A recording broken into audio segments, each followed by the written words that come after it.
Planifier. Pour planifier la construction du temple des Israélites d'Égypte, il a pris le temps nécessaire pour planifier le tabernacle. Paul a planifié ses voyages missionnaires et l'établissement d'églises dans les villes qu'il a visitées. N'oubliez pas, un plan est une liste écrite d'actions ordonnées et datées pour atteindre l'objectif souhaité. Quand il commence, son développement et quand il se termine. Comment y parvenir? Plan A, B, C, etc.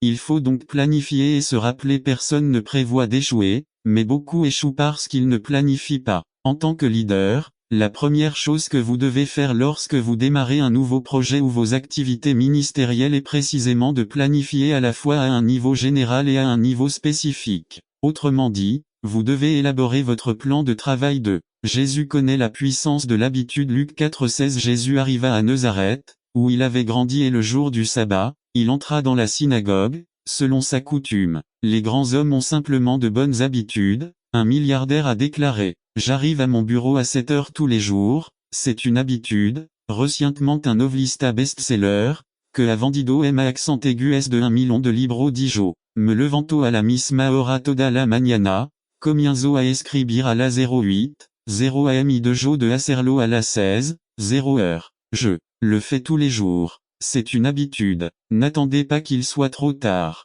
Devenez membre de la chaîne Today et bénéficiez de réconfort et de soutien dans les moments difficiles. Cliquez sur le lien 2024 page 1 à la soumission aux autres. Honore Dieu. 1 Pierre 2, 13. Soumettez-vous, pour l'amour du Seigneur, à toute autorité humaine. B. Lorsque nous nous soumettons, cela embellit et renforce notre témoignage. 1 Pierre 2, 15. Car telle est la volonté de Dieu, qu'en faisant le bien, il fasse taire l'ignorance des insensés. Le manque de soumission est la cause de la plupart des divisions au sein d'une institution et même au sein de l'Église elle-même. Le témoignage le plus puissant que nous puissions avoir en tant qu'Église est de nous soumettre et de faire ce que dit Philippiens 2, 1 à 5. C'est pourquoi, si vous ressentez quelque encouragement dans votre union avec Christ, quelque réconfort dans son amour, quelque communion dans l'esprit, quelque affection attachante, remplis-moi de joie d'avoir la même opinion, le même amour, unis d'âme et de pensée. 3. Ne faites rien par égoïsme ou par vanité, considérez plutôt avec humilité les autres comme supérieurs à vous-même. 4. Chacun doit veiller non seulement à ses propres intérêts mais aussi à ceux des autres. 5. Votre attitude doit être semblable à celle de Jésus-Christ. LSG. Après que Pierre nous ait donné ce commandement très difficile et nous ait aidé à en comprendre la motivation, il nous donne ensuite 2 situations pratiques dans lesquelles ces principes de soumission doivent être appliqués. Simple 2. Acte 12, 12. Et ayant après avoir réfléchi à cela, il arriva à la maison de Marie, la mère de Jean, surnommée Marc, où beaucoup étaient rassemblés en prière. 3. Acte 16, 40. Alors, sortant de la prison, ils entrèrent dans la maison de Lydie, et lorsqu'ils virent les frères, ils les réconfortèrent et s'en allèrent. 4. Romains 16, 3 à 5. 3. Saluez Priscille et Aquila, mes compagnons de travail en Jésus-Christ, 4 qui ont donné leur vie pour moi, à qui je rends grâce non seulement, mais aussi à toutes les églises des païens. 5. Saluez aussi l'église de sa maison. Saluez Épénétu, mon bien-aimé, qui est pour le Christ les prémices de l'Achaï. 5. 1 Corinthiens 16, 19. Les églises d'Asie vous saluent. Aquila et Priscille, avec l'église qui est dans leur maison, vous saluent beaucoup dans le Seigneur. N'attendez pas qu'il soit trop tard. Devenez membre de la chaîne Today et bénéficiez de réconfort et de soutien dans les moments difficiles. Cliquez sur le lien dans la description de la vidéo. Mardi 9 avril 2024 page 2-6. Colossiens 14, 15. Saluez les frères qui sont à Laodicée, et Nympha, et l'église qui est dans sa maison. Pourquoi les premiers chrétiens se réunissaient-ils ainsi, dans 2 types de réunions? Sans aucun doute, nous voulons que chaque personne qui vient dans nos églises soit correctement prise en charge. Puissent-ils être visités, personnellement conseillés, instruits sur les voies du Seigneur et équipés pour que cette personne retrouve sa place utile dans le dessein de Dieu pour sa vie. Moi seul, je ne peux pas le faire pour toute la congrégation, mais si nous vivons un christianisme similaire à celui vécu par les premiers chrétiens, si nous le pouvons, ensemble nous élèverons haut le nom de Dieu et nous servirons d'ambassadeurs du royaume de Dieu pour atteindre les âmes qui perdent, restaurer leur vie et apprenez-leur à servir Dieu. Dans l'étude suivante nous allons voir à quoi servaient les réunions de maison et les points que nous développerons seront 1. Le développement d'un élevage efficace. 2. Croissance permanente. 3. Un lieu de formation. 4.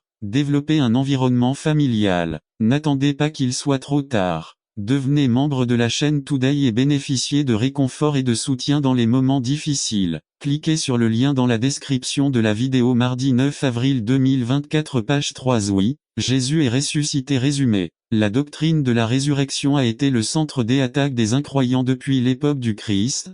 Cependant, il s'agit d'une doctrine fondamentale du christianisme, car la résurrection du Christ garantit la véracité du message d'Évangile par Ramiro Araujo. Introduction. La doctrine de la résurrection a été au centre des attaques des incroyants depuis l'époque du Christ. Paul instruit Timothée 2 Tim 2 16 à 18 16 mais évite les paroles profanes et vaines, car elles mèneront de plus en plus à l'impiété. 17 Et leur parole rongera comme la gangrène. Parmi eux se trouvent Hyménée et Philette. 18 Qui se sont égarés de la vérité, estimant que la résurrection était déjà arrivée, et qui ont bouleversé la foi de quelques-uns. D'un autre côté, les gnostiques niaient la résurrection en se basant sur le concept grec selon lequel la matière était mauvaise. Les Sadducéens, quant à eux, le niaient ainsi que l'existence des anges et du monde spirituel. C'est pourquoi le symbole des apôtres confesse du Christ qu'il a souffert sous la puissance de Ponce Pilate, a été crucifié, est mort et enseveli, est descendu aux enfers, et le troisième jour il est ressuscité des morts, et confesse également que, je crois à la résurrection du corps et à la vie éternelle. Pourquoi la résurrection du Christ est-elle si importante? Proposition. C'est important parce que la résurrection du Christ garantit la véracité du message évangélique, garantit le pardon de nos péchés et garantit notre propre résurrection. Il garantit la vérité du message évangile. La bonne nouvelle manifeste que le Christ est venu pour nous libérer de la puissance de la mort et du diable. 2. Garantit le pardon de nos péchés. La mort et la résurrection du Christ sont la garantie de la culpabilité qui a été supprimée par le paiement de la rançon. La justice de Dieu a été satisfaite. Garantit notre propre résurrection. L'espérance chrétienne est que la mort n'est pas la dernière étape. Nous savons qu'alors vient la vie éternelle, une vie de qualité avec Christ. La vraie vie, nous voulons y être, car nous avons confiance et considérons qu'il vaut mieux être absent du corps et être présent devant le Seigneur. Saint Paul. Or, la plus grande espérance du croyant n'est pas seulement d'être au ciel avec le Christ mais d'y être corps et âme. Cela n'est possible que si nos corps sont ressuscités. La foi chrétienne valorise le corps physique. Ceci est contraire à l'enseignement de la philosophie grecque qui influence encore aujourd'hui notre façon de penser. N'attendez pas qu'il soit trop tard. Devenez membre de la chaîne Today et bénéficiez de réconfort et de soutien dans les moments difficiles. Cliquez sur le lien dans la description de la vidéo mardi 9 avril 2024 page 1. Rappelons-nous que l'importance du corps se manifeste dans le fait que le Christ lui-même est devenu un homme et devenu chair. Non seulement cela, mais il est ressuscité des morts dans un corps. Le Christ est venu pour sauver nos âmes, mais aussi pour racheter nos corps. C'est pourquoi l'apôtre Paul nous dit que notre résurrection est indissociable de la résurrection du Christ. 15, 20 Mais maintenant, Christ est ressuscité des morts, comme les prémices de ceux qui se sont endormis. La résurrection du Christ est appelée les prémices. Il fait référence à la coutume d'offrir à Dieu les prémices de la récolte, du vin, de l'huile, etc. Cela nous dit que Christ est notre représentant dans la résurrection. Certes, beaucoup ont été ressuscités avant lui. Lazare, fille de Jaïru, fils de la veuve, mais ici nous trouvons que le Christ est le premier d'une moisson. La résurrection finale. Parce que Christ est ressuscité, nous pouvons être sûrs que nous ressusciterons également. Quand est-ce que toute cette résurrection aura lieu? Ce sera avant le jugement final. Les justes et les injustes ressusciteront d'entre les morts. Le prophète Daniel 12:2 Et beaucoup de ceux qui dorment dans la poussière de la terre se réveilleront, les uns pour les soit trop tard. Devenez membre de la chaîne Today et bénéficiez de réconfort et de soutien dans les moments difficiles. Cliquez sur le lien dans la description de la vidéo mardi 9 avril 2024 page 3. Qui ne construisent pas, ils tissent un dangereux réseau de non-conformistes qui met en danger l'unité de l'Église. Une variante sont les frères qui restent dans l'Église, mais qui ont sombré dans la résignation. Ils ont conclu que tous leurs efforts en faveur de ce projet ne serviraient à rien. Quoi que vous fassiez, les choses ne changeront jamais et comme quitter l'Église ne parlerait pas du bien d'eux, il vaut mieux qu'ils restent, pour ne blesser personne qu'ont en commun ces attitudes envers une Église imparfaite. Une qualité très importante: aucun d'eux ne suit l'exemple que notre Seigneur Jésus-Christ nous a laissé. Aucun d'eux ne montre le moindre sentiment ou désir du Seigneur envers sa femme, son corps, son troupeau. Tout révèle un intérêt totalement égoïste, centré sur mes intérêts, mes envies, mon confort, mon avis, etc. Aucun d'entre eux ne montre un réel intérêt à imiter l'attitude de Dieu devant l'Église, pleine de pécheurs avec des centaines de péchés, d'échecs, d'erreurs et d'omissions. L'attitude du Christ envers son Église imparfaite, son amour est profond et éternel. Ce simple fait toute la différence entre les réponses ci-dessus et la réponse qui glorifie Dieu devant une Église imparfaite. Pensez quelques instants à toutes les choses et aux personnes que vous pouvez dire aimer. Qui aimes-tu? Ce sont des personnes très spéciales, qui ont une grande signification pour vous. Toutes les réponses précédentes aux erreurs et aux péchés de l'Église échouent sur un point critique: ils n'aiment pas ce que Dieu aime. Ouais, peu importe à quel point les frères de l'Église sont incongrus, peu importe à quel point ils oublient de se souvenir de votre anniversaire ou de vous appeler pendant la semaine pour vous dire bonjour. Même si nous sommes ingrats, le Seigneur les a tellement aimés qu'il s'est donné pour eux. Avez-vous bien lu? Christ a donné sa vie, est mort à sa place, précisément pour ses péchés, précisément parce que nous sommes pécheurs, têtus, désobéissants, inconsidérés et tout défaut. Vous vous plaignez de toutes les fautes et de tous les péchés. Imaginez le Seigneur qui connaît, en plus des actions, les véritables motivations et intentions du cœur. S'il y a quelqu'un qui pourrait nous aider, les gens communiquent plus facilement. Une seule clé suffit pour être en contact avec quelqu'un à l'autre bout du monde, c'est les gens vivent en meilleure santé, l'espérance de vie a augmenté, les gens peuvent s'amuser plus libre et rare. Il n'y a plus de loi sèche le dimanche, plus de clubs ouvrent, il y a plus de permis pour les clubs, plus de gens vivent dans les pays démocratiques. 3. Mais de la même manière, il y a plus de violence de rue, domestique. Il y a plus de désordre. Il y a 2 ans, le fils du Premier ministre d'Angleterre a été retrouvé ivre, seul dans la rue. Il y a plus de rébellion, grève, attaques personnelles, enfants contre parents, manque de respect de l'autorité au nom de la liberté d'expression. Il y a plus de suicide. Il y a plus de divorce. Il y a plus de liberté sexuelle. Une initiative visant à approuver la loi sur la coexistence familiale, un mot doux pour les mariages entre homosexuels, est en discussion dans plusieurs pays. Il y a davantage de corruption et d'impunité, crimes sexuels, pédophilie, parmi les prêtres, etc. 4. Notre texte est issu de l'histoire d'un roi qui cherchait à trouver satisfaction dans la bonne vie. Il fit une expérience pour découvrir s'il y avait quelque chose dans ce monde qui pourrait vraiment satisfaire son âme. N'attendez pas qu'il soit trop tard. Devenez membre de la chaîne Today et bénéficiez de réconfort et de soutien dans les moments difficiles. Cliquez sur le lien dans la description de la vidéo. 9 mars, avril 2024, page 1-5. Les gens recherchent désespérément le vrai sens de la vie pour en profiter. Il n'y a rien de mal. Je crois que c'est un désir légitime de l'être humain de vivre pleinement sa vie en compagnie des êtres qu'il aime. Mais il semble intéressant que depuis plus de 6000 ans que l'homme est sur Terre, il ne l'a pas trouvé. Il pense l'avoir trouvé, mais il suffit de parcourir les pages d'un journal pour se rendre compte qu'il a fait cette recherche au mauvais endroit. 6. Dans le passage d'aujourd'hui, nous remarquerons les 4 endroits les plus courants où les gens d'aujourd'hui, tout comme les gens du temps de Salomon, qui a écrit ce livre, recherchent le but de leur vie. Mais tout comme les gens du temps de Salomon, les gens regardent au mauvais endroit. Premièrement, le sens de cette vie ne se trouve pas dans ce que l'on sait. Croyance 1. 12 à 18 à Salomon a poursuivi une recherche de la sagesse humaine sous le soleil sur cette terre. Il a examiné la sagesse qui n'inclut pas Dieu et a découvert qu'il s'agissait d'une affliction de l'esprit. Vers 17 il a également découvert que cela provoquait de l'inconfort et de la douleur. Vers 18b la connaissance n'est pas mauvaise.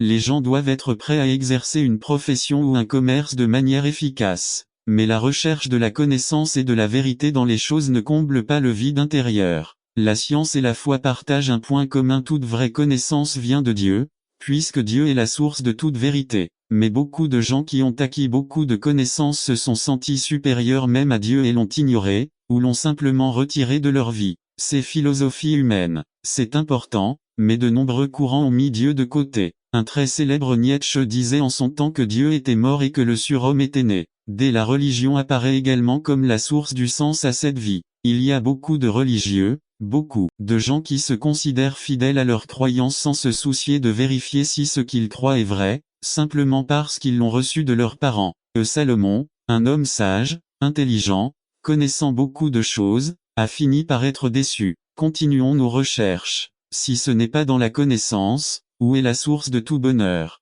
Salomon nous dit que cela ne se trouve pas dans ce que l'on profite le plaisir de. 3,10 à Salomon a essayé de trouver le sens de la vie dans les plaisirs de ce monde, et a trouvé que c'était de la vanité. B. Il a utilisé sa richesse et son influence pour obtenir tout ce qui attirait ses yeux. Je n'ai refusé à mes yeux tout ce qu'il désirait, et je n'ai refusé aucun plaisir à moi à travers des livres, des cours d'éducation parentale dans les écoles, des sermons dans les églises, des séminaires sur le mariage, mais jusqu'à présent sortent de notre bouche. Ce n'est pas juste. La mère d'Enrique va le laisser aller à la fête. Ce n'est pas juste. Si mon mari ne me traite pas bien, je ne devrais pas me sentir mal de l'avoir trompé. Ce n'est pas juste. Nos ennemis ne peuvent pas attaquer notre nation sans recevoir ce qu'ils méritent. Ce n'est pas juste. En chacun de nous, nous aspirons à la justice. Est-ce mauvais? Eh bien, Dieu veut que nous détestions ce qui est mauvais et que nous aimions ce qui est bon. Comme nous l'avons lu dans la première lecture de ce matin, il existe des psaumes appelés psaumes imprécatoires qui implorent Dieu de punir nos ennemis.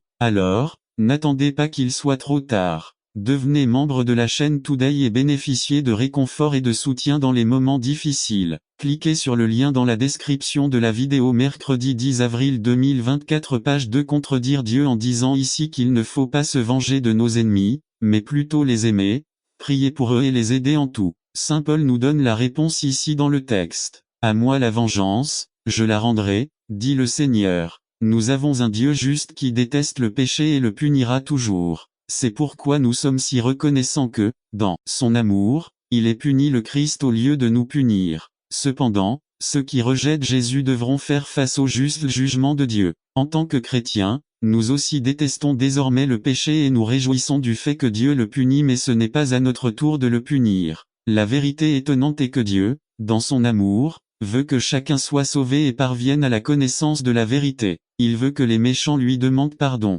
Leur péché mérite un châtiment, mais encore une fois, Christ a subi ce châtiment. Il est donc normal que nous désirions la justice et haïssions le mal. Mais en même temps, Dieu veut que nous montrions de l'amour envers nos ennemis, en priant pour eux et en partageant avec eux le précieux évangile. Même s'ils y croient, justice sera rendue. Son péché était toujours puni, parce que Dieu a puni son Fils pour les péchés du monde. Appliquons donc cela à ce qui s'est passé le 11 septembre. Nous pouvons être en colère. Nous devons détester cet horrible péché et demander à Dieu de montrer sa justice divine. Mais en même temps, voyant la miséricorde que Dieu nous a montrée, nous demandons également à Dieu que ces hommes méchants se repentent et croient en lui. Nous leur pardonnons ces actes terribles, tout comme Dieu en Christ nous a pardonné nos actes terribles, c'est-à-dire que nous répondons avec amour. Ne cherchez pas à vous venger personnellement des Arabes ou des musulmans, mais vaincre le mal par le bien. Eh bien, je ne veux pas dire que le gouvernement américain ne devrait pas répondre à ces attaques.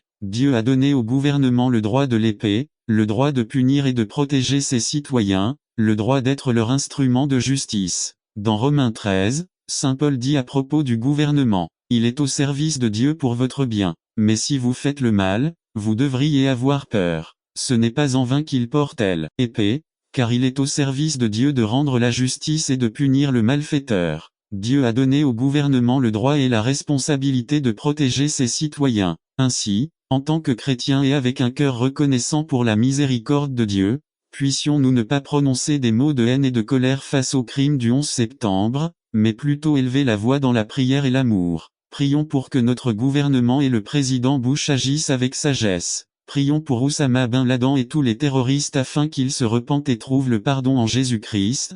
Car Dieu veut que nous le lui demandions pour ceux qui nous persécutent, et aussi que nous parlions avec amour à tout le monde, même à ceux qui nous traitent mal, à ceux qui parlent en mal de nous et à ceux qui nous détestent. Ce n'est pas facile, c'est un combat, une bataille, une guerre. Par nature, nous avons envie de dire, ce n'est pas juste, mais par la miséricorde de Dieu, puissions-nous vaincre le mal par le bien, la haine par l'amour, et puissions-nous le faire 24 heures sur 24, 24 heures sur 24, 7 jours sur 7. Parce qu'être chrétien n'est pas un engagement seulement pour le dimanche, mais c'est la lutte pour montrer de l'amour tout au long de notre vie 24 heures sur 24, 7 jours sur 7. Amen. N'attendez pas qu'il soit trop tard. Devenez membre de la chaîne Today et bénéficiez de réconfort et de soutien dans les moments difficiles. Cliquez sur le lien dans la description de la vidéo. Mercredi 10 avril 2024 page 3. Il n'y a que deux chemins. Résumé. Dans le voyage de l'homme vers l'éternité, il n'y a que deux chemins, celui qui mène à la destruction éternelle en enfer et celui qui mène à la vie éternelle au ciel. Par Andrew Schroe. Avez-vous entendu parler d'un artiste nommé Diego Rivera?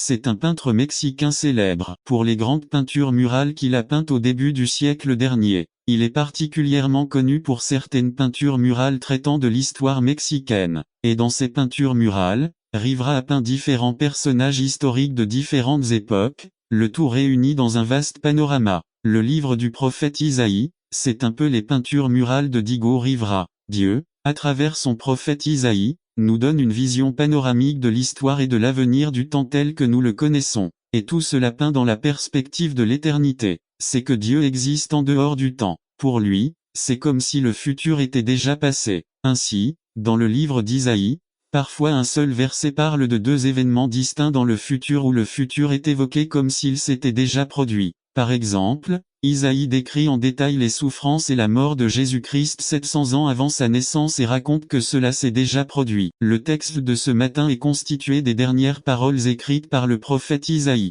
Et dans le texte, nous voyons une fresque murale qui montre le voyage que chaque homme parcourt vers l'éternité. Dans la peinture murale, il y a deux chemins que l'homme peut parcourir. Et ce matin, nous allons parler de ces deux chemins, le chemin qui mène à la destruction. Matthieu 22 37, 38 4 Ce que vous devriez aimer le plus, ce que vous devriez désirer et chercher le plus, c'est Dieu. Lorsque le jeune homme riche s'est approché de Jésus pour lui demander ce qu'il devait faire pour être sauvé, il a répondu qu'il devait garder les commandements. À quoi il répondit, « Je les ai gardés dès ma jeunesse ». Jésus, sachant que ce n'était pas vrai, lui demande pour vérifier s'il accomplissait la première d'aller récolter et de vendre ce qu'il a et de le donner aux pauvres. Accomplissez le commandement d'aimer le Seigneur avec tout. Il est reparti triste parce qu'il n'aimait pas vraiment Dieu à ce point. 5 Le Seigneur a dit de n'avoir comme trésor aucune chose matérielle ou corruptible, mais des choses spirituelles. Tout le monde sait que la richesse ne fait pas le bonheur, mais chacun veut le prouver par lui-même.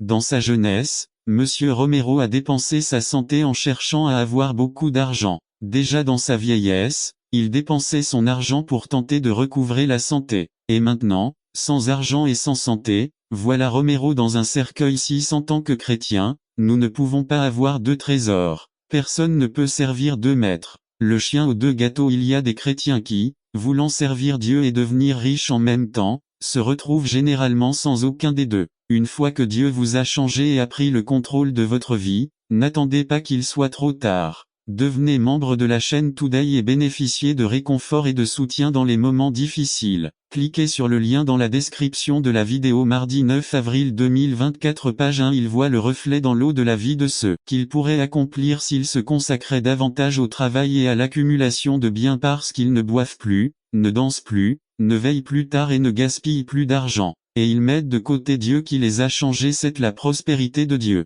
Mais cherchez premièrement le royaume et la justice de Dieu, et toutes ces choses vous seront données par-dessus. Matthieu 6, 33, Salomon, si donc vous avez été ressuscité avec Christ, recherchez les choses d'en haut, là où est Christ, assis à la droite de Dieu. 2 Concentre tes pensées sur les choses d'en haut, non sur les choses de la terre. 3 Car vous êtes morts, et votre vie est cachée avec Christ en Dieu. 4 Quand Christ, ta vie, apparaîtra, alors toi aussi tu apparaîtras avec lui dans la gloire. Col 3 1 à 4 Conclusion. Le riche imbécile, peu importe la taille de ce manoir au son de la trompette finale, il restera. Quelle que soit la position que nous occupons au travail, elle reste. Quelle voiture ou combien nous en avons, ça reste. N'attendez pas qu'il soit trop tard. Devenez membre de la chaîne Today et bénéficiez de réconfort et de soutien dans les moments difficiles. Cliquez sur le lien dans la description de la vidéo. Mardi 9 avril 2024 Page 2 Ce que vous avez entre vos mains. Résumé.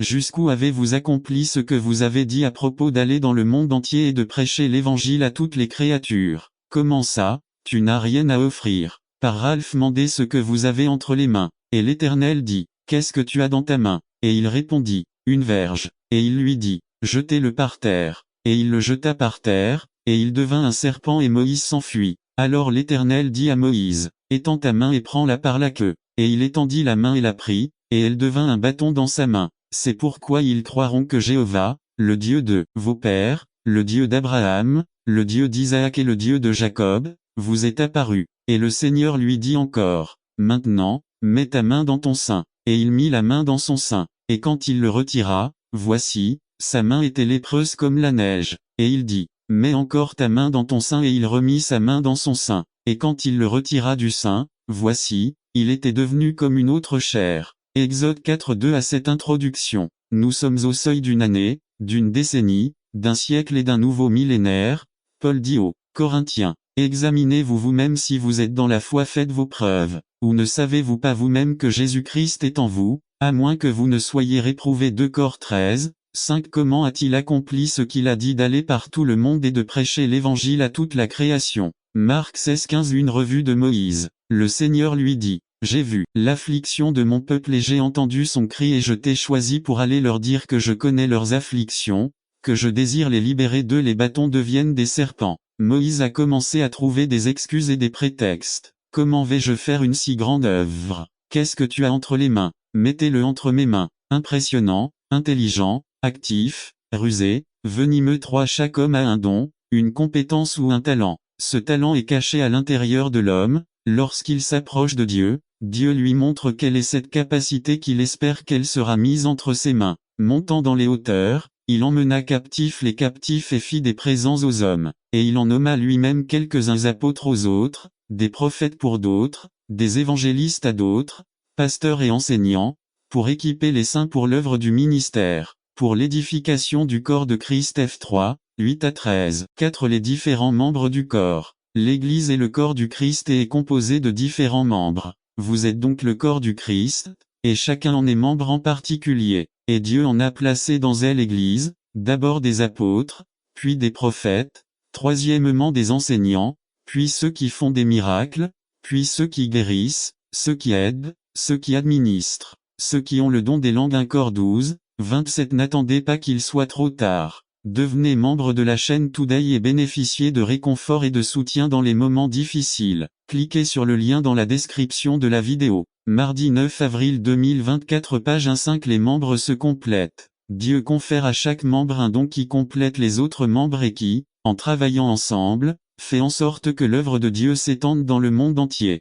Sont-ils tous des apôtres? Sont-ils tous des prophètes? Tous les professeurs? Est-ce qu'ils font tous des miracles? Ont-ils circonstances historiques entourant la naissance de Jésus, en les reliant aux événements survenus dans l'Empire romain? Auguste César fut empereur de 30 avant JC à 14 après JC. Cyronius fut gouverneur de Syrie de 10 à 7 avant JC et de nouveau de 6 à 9 après JC. Le recensement concernait les impôts. Il s'agit donc d'événements historiques et non fictifs. Qui étaient ces bergers? Bergers hébreux, Ra, à grec, Pimoan. À responsable de la garde et du soin des moutons, le berger symbolo de registrado chez est mentionné pour la première fois dans Genèse 4.2. Et cette fonction a perduré dans de nombreuses cultures jusqu'à ce jour. Les moutons ont besoin d'une surveillance et d'une protection constante. Ils doivent dormir dans un enclos fermé, appelé symbolo de registrado fol JN 10.1, et ne pas attendre qu'il soit trop tard. Devenez membre de la chaîne Today et bénéficiez de réconfort et de soutien dans les moments difficiles. Cliquez sur le lien dans la description de la vidéo. Mardi 9 avril 2024. Page 1. Pendant la journée, le berger doit les emmener au champ à la recherche d'herbe et d'eau. PS 23.2 F et 34.14. Comme ils sont peu agressifs, IS 53,7 et sans défense MIC 5,8, le berger doit les défendre des bêtes sauvages. Un samedi 17:34 secondes. Symbolo de registrado Vara, Honda, les protéger des intempéries, rechercher les animaux errants et guérir les malades. Et 34.400 bergers. Les brebis périssent généralement. NB 27-17. Même si les petits propriétaires de bétail s'en occupaient parfois personnellement ou les confiaient à leurs enfants. GN 29,931,38 SS. Un samedi 16:11. Lorsque le troupeau dépassait un certain nombre, ils le confiaient à un employé. LC 15,15. JN 10,12. Dans l'Ancien Testament, les rois, les gouverneurs et les chefs religieux d'Israël étaient également considérés comme des bergers responsables du bien-être de leur peuple. 2. Pourquoi Dieu a-t-il envoyé un message aux bergers? Dans le Nouveau Testament, les pasteurs étaient déjà les impuissants et les oubliés de la société. Il est curieux que dans la littérature rabbinique du IIe siècle, la fonction de berger figurait sur la liste des fonctions qu'un père ne devait pas enseigner à ses enfants, car les bergers ne jouissaient pas d'une bonne réputation et, comme les publicains, étaient privés de la droit d'un citoyen.